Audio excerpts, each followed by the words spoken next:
অনেকে বলে সাউর, আমরা দেশে ঘরে বলি সাউর, আর না হলে এটা শহরে বলে মান কচু। তো মান কচু দিয়ে অনেক রকমই রান্না করা যায়। তো আজকে আমি তোমাদেরকে দেখাচ্ছি মান কচুর ভাজা। অনেকেই খেয়েছো, কিন্তু ভাজাটা আজকে অন্যরকম দেখাচ্ছি। দেখো, আমি সাউরের যে ভাজাটা করব, তো সবাই কম বেশি করতে জানো, কিন্তু আমি যেভাবে করব এটা নিশ্চয়ই তোমরা আগে করে খাওনি। তো আজ এখন আমি করছি। আমি এক জায়গায় গিয়েছিলাম, সেখানে একজন একজন না অনেকজনই দোকান দিয়েছিল। সে দোকান থেকে আমি কিনে খেয়েছি, খেতে যা দারুণ হয় সেটা কি বলবো। তো তাহলে আমি খেয়েছি যখন, আমি বাড়ির সবাইকে খাওয়াই। তো এই চলো বন্ধুরা, এখন আমি সেভাবে কেটে নিচ্ছি। প্রথমে সাইডগুলো কেটে নেব। দেখো, এইভাবে সাইডগুলোকে আমি একটু একটু করে কেটে নিচ্ছি। দেখো, আমি ছোট ছোটোভাবে কেটে নিচ্ছি। হয়ে গেল 4 পিস। সে পুরো দেখতে না, আমার মেয়ে বলছে মা পুরো দেখতে পনিরের মতো লাগছে। তো এই জিনিসটা তো দেখো সাদা, তো পনিরের মতোই তো লাগবে খেতে। তো আজকে তাহলে তৈরি করি পনিরের মতো দেখতে পনির পকোড়া।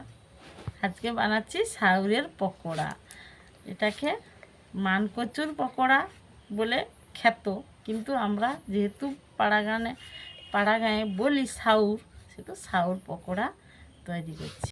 আমি কড়াইতে জল বসিয়ে দিয়েছিলাম, ওর সঙ্গে একটু নুন আর হলুদ দিয়েছি একসঙ্গে। এটাকে আমি একটু সেদ্ধ করে নেব।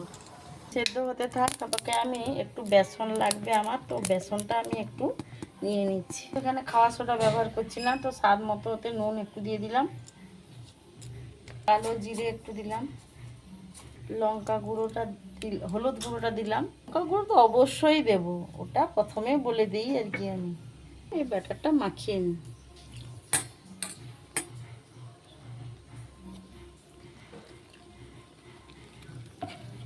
সেদ্ধ হয়ে গেছে, এবার আমি নামিয়ে নিচ্ছি। খুব সুন্দর সেদ্ধটা হয়ে গেছে। আমি কড়াইতে তেল দিয়েছি, সাদা তেল দিয়ে দিয়েছি। এবার তেলটা গরম হয়ে গেছে, আমি একটা করে এই ব্যাটারটাতে মিশিয়ে দিচ্ছি, যাতে খেতে মুচমুচে হয়। খাওয়া সোডা দিলে মুচমুচে হয়, কিন্তু খাওয়া সোডাটা তো সবসময় দেওয়া যায় না। এই জন্য গরম তেলটা দিলে খুবই মুচমুচে হয় খেতে।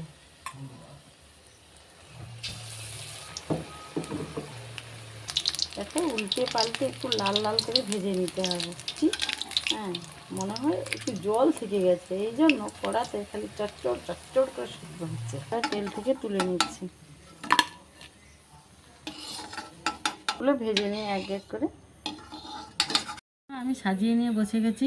তো ভেজেছিলাম, ওদের খুব ভালো লেগেছে, কিছু না কিছু ওরা খেয়ে নিয়েছে। তো এখন আমি খাবো বলে এটাই রেখেছিলাম। উপর থেকে একটু ধনেপাতা দিয়েছি, আর দেখো অল্প করে একটু জিরে গুঁড়ো ছড়িয়ে দিয়েছি। ভাজা জিরে গুঁড়ো ছিল, তো উপর থেকে একটু ছড়িয়ে দিয়েছি, আর টমেটো কেচাপ একটু দিয়েছি। তো দেখা যাক কেমন হয়েছে খেতে।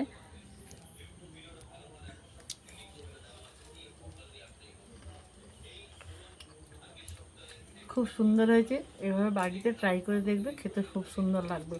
আর দেখো কি সুন্দর সেদ্ধ হয়ে গেছে, খেতেও খুব নরম হয়ে যায়।